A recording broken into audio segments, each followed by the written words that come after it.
Kalau hidup ini susah, dia tak berkeluh kesah. Kenapa? Akan ada akhirnya saat ruh berpisah dengan jasad. Kalau hidup ini senang, dia tak angkuh dan sombong. Kenapa? Karena kesenangan itu pun akan berakhir.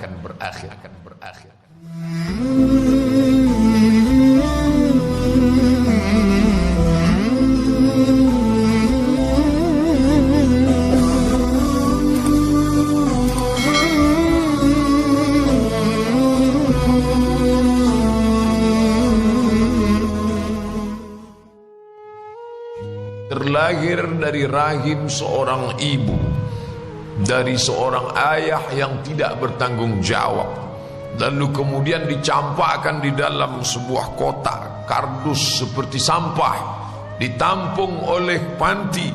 Ternyata pantinya pun juga bukan orang baik-baik, dirawat tapi bukan oleh orang baik, lalu menjalani hidup yang sulit. Bayangkan, itu kehendak siapa? Dia tak pernah memilih untuk mendapatkan rahim seorang ibu yang tidak bertanggung jawab. Dia tak pernah minta supaya dilahirkan, tapi itulah hidup. Akhirnya dia tetap menjalani itu dalam keadaan fisik yang tak sempurna. Orang tua tak lengkap, fisik tak sempurna, tapi hidup terus juga berjalan. Orang tak boleh mati bunuh diri, karena bunuh diri tak menyelesaikan masalah dalam ajaran Islam. Sampai lambat laun, sampai masanya menikah. Menikah pun juga tak mendapatkan suami yang layak, mendapatkan orang yang juga tak bertanggung jawab.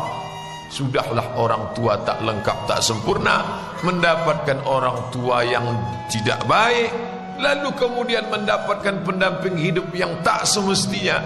Dari hasil pernikahan itu dapat pula lah anak-anak yang juga tak berbakti. Apalah lagi nikmatnya hidup. Coba bayangkan, indahnya senda gurau dengan ayah dan ibu tak dia dapatkan. Nyamannya hidup di bawah lindungan, naungan seorang suami juga tak dia dapatkan. Bakti seorang anak pun tak juga diperoleh. Lalu kemudian kapan dia merasakan nyamannya, indahnya hidup itu? Kapan? Inilah kesulitan. Tapi orang beriman tak pernah mencaci maki Allah Subhanahu wa ta'ala. Disitulah maqam yang paling tinggi. Raditu billahi rabbah. Aku ridha ya Allah. Ridha bukan berarti pasrah. Ridha bukan berarti tidak berbuat. Bukan apatis. Apatis bukan ridha. Maka orang beriman itu ridhanya beda. Dia tetap berjuang. Tapi kalau dapat juga yang seperti itu, maka dia tidak berkeluh kesah. Kenapa? Karena ini akan ada akhirnya. Di mana akhirnya? Saat ruh berpisah dengan jasad. Saat itulah dia tersenyum bahwa dia diuji Allah Ta'ala dengan kesulitan, kesusahan. Ya, walanabluwannakum, kami pasti akan menguji kamu. Wabashshiris sabirin, tapi tetap engkau berikan kabar gembira kepada orang-orang yang mampu menahan lidahnya untuk mencaci maki, menyumpah serapah Allah. Siapa itu? Alladzina idza asabathum musibah, mereka yang ketika ditimpa kesusahan, kesulitan, mereka mengucapkan inna lillahi wa inna ilaihi raji'un. Seperti mayat yang dimandikan orang hidup, tangannya mau dibelokkan ke sini, kakinya mau dibengkokkan, itu dia tak ada kuasa lagi. Dia serahkan kepada Allah Subhanahu wa ta'ala. Inna lillahi wa inna ilaihi raji'un. La haula wa la quwwata illa billah. Itu yang kita ucapkan setiap pagi selesai salat tadi. La ilaha illallah wahdahu la syarika lah, lahul mulk. Aku tak punya kuasa, walahul hamd. Aku tak punya puji-puji, puja-puji, tak layak dipuja-puji. Apa yang aku punya? Lahul mulku wa lahul hamdu. Yuhyi, dia yang menghidupkan. Wa yumit, dia yang mematikan. Wa huwa ala kulli syai'in qadir. Dia kuasa atas segala sesuatu. Kalau hidup ini susah, dia tak berkeluh kesah. Kenapa? Akan ada akhirnya saat ruh berpisah dengan jasad. Kalau hidup ini senang, dia tak angkuh dan sombong. Kenapa? Karena kesenangan itu pun akan berakhir. Menikah, masalah. Muncul anak, tambah masalah. Nambah ini, tambah masalah. Pergi tempat kerja, masalah. Ini masalah. Hidup ni kalau sudah masalah, itu menengok baygon macam Coca-Cola. Naik ke menara masjid, nengok ke bawah, macam sejengkal, bawaannya mau mati aja, mau terjun. Maka ada masa-masanya orang itu istirahat. Dunia sijnul mu'min. Dunia ini sijin, penjara. Dunia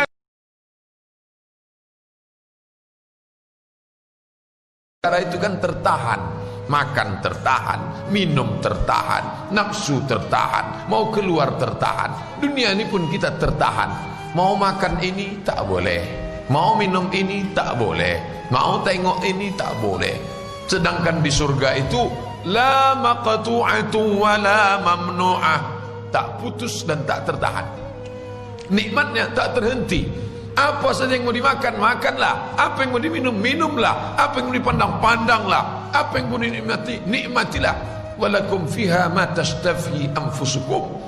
Di dalamnya apa yang mau kamu mau makan, mau kamu nikmati, nikmatilah. Walakum fiha ma tad'un. Apa yang mau kamu nikmati, apa yang mau kamu mendapati, tak ada tahanan, tak ada batasan. Maka dunia ini disebut sebagai penjara karena kita berada dengan batasan-batasan.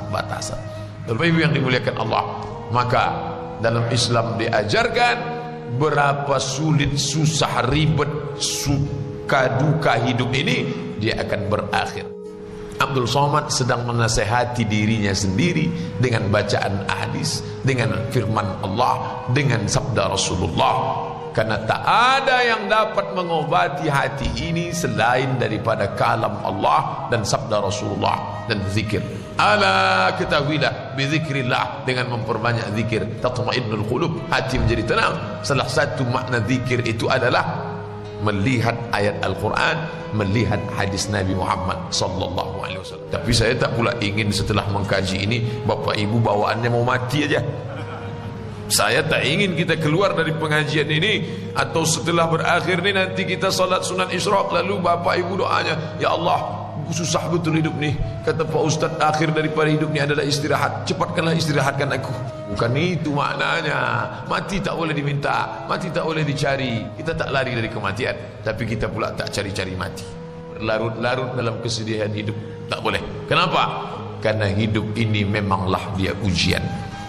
Banyak betul soal ujiannya Pak Ustaz. Kalau tidak mau diuji, jangan masuk ruang ujian. Ini ruang ujian, ini tempat ujian. Kapan dia berakhir? Keluar dari sini, selesai ujian. Berani hidup, berani menghadapi ujian. Takut menghadapi ujian, jangan hidup. Takut hidup, mati saja. Orang Islam itu jelas langkah-langkah hidupnya. Sama-sama kita berdoa kepada Allah Ta'ala, mudah-mudahan melewati berbagai macam ujian ini kita lulus insyaAllah. Amin ya Rabbal Alamin. Sehingga ketika kita tinggalkan dunia ini dalam keadaan tersenyum. Kenapa dia senyum Pak Ustaz? Katanya mati itu sakit, katanya kematian itu sedih, katanya takut, terbujur di rumah sakit, keliling anak, cucu, menantu, sahabat, menangis mereka. Kenapa dia tersenyum Pak Ustaz? Dia sudah istirahat, dia sudah tenang. Adapun sisa hidup kita ini kita manfaatkan untuk yang baik-baik.